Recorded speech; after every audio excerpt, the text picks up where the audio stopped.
Olá! Gostaria de convidá-lo para mais um momento devocional. E assim nos diz a palavra de Deus no primeiro livro de Samuel, capítulo 6, a partir do verso 13.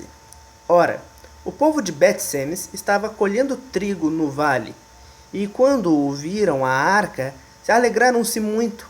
A carroça chegou ao campo de Josué de Bet-Semes, e ali parou do lado de uma grande rocha. Então cortaram a madeira da carroça e ofereceram as vacas como holocaustos ao Senhor. Os levitas tinham descido a arca do Senhor e a caixa com os objetos de ouro e as tinham colocado sobre a grande rocha.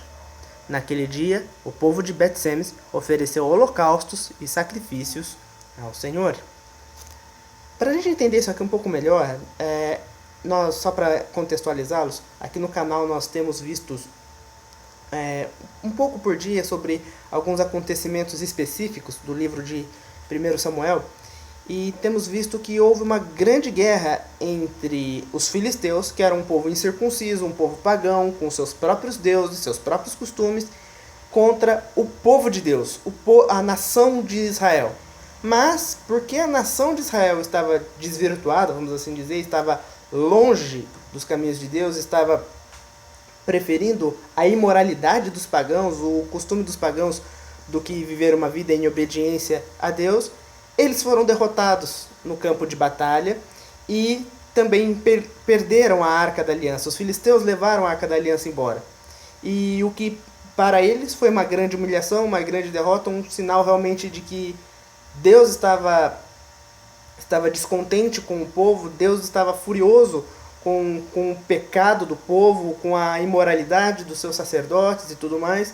Enquanto que para os filisteus foi uma grande vitória. Eles se alegraram, eles pensaram: nós derrotamos Israel, nós derrotamos o Deus de Israel, nós somos a nação mais poderosa de todas e tudo mais, então vamos ostentar esse nosso poder. Levaram a arca para o templo de Dagon.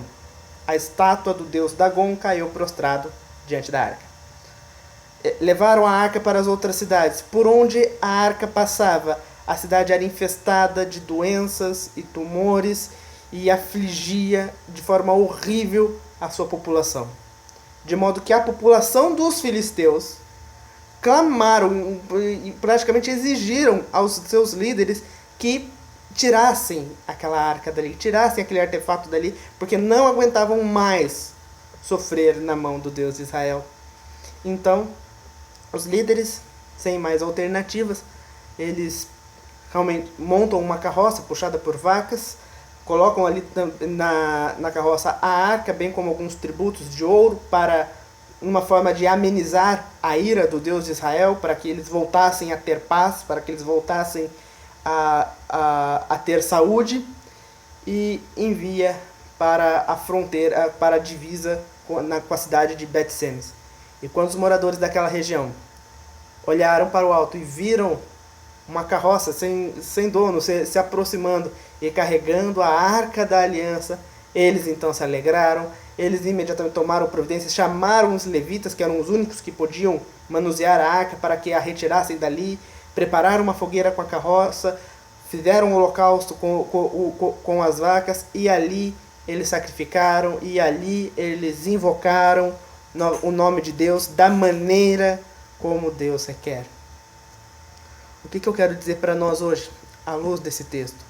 A esperança.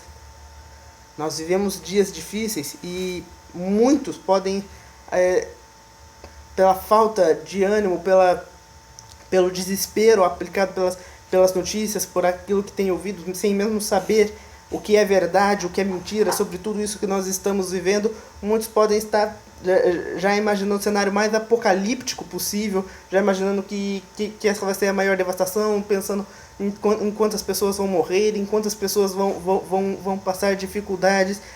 Mas o nosso Deus é maior do que todas as coisas. O nosso Deus nunca muda. E o nosso Deus, Ele é fiel à sua palavra. E na sua palavra, Ele garante que mesmo nos dias mais difíceis, mesmo que mediante as maiores tribulações que já enfrentamos e que ainda estamos por enfrentar, Ele nunca abandona o seu povo. Ele nunca deixa de lado o seu povo, ele nunca deixa a sua presença distante do seu povo. Por mais que o povo, tantas e tantas vezes, somos infiéis a Deus, nós pecamos contra Ele, nós nos revoltamos contra Ele, Deus nunca se volta.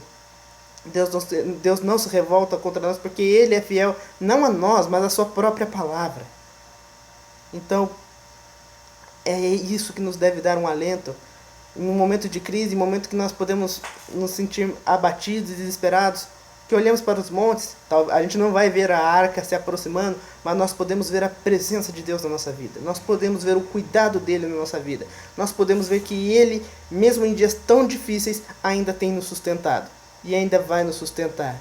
E que possamos conservar o nosso temor nele, a nossa confiança nele, não sermos tomados pelo pânico, não querer agir pelos nossos próprios meios, não se embasar no comportamento daqueles que sequer sabem o que é o temor do Senhor, mas buscar sempre conduzir cada uma de nossas atitudes por aquilo que é orientado pela sua santa palavra, por aquilo que nos é guiado pelo seu Santo Espírito, que Ele possa nos dirigir nesse momento, que Ele nos dê a sabedoria, que não nos desviemos do seu caminho, nem do seu temor, mas que possamos olhar a esperança viva que existe nele. Nele nós sabemos que podemos enfrentar esse momento. Nele nós sabemos que podemos enfrentar situações ainda piores. E Ele jamais vai nos abandonar.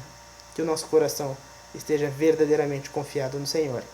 Que Deus nos abençoe.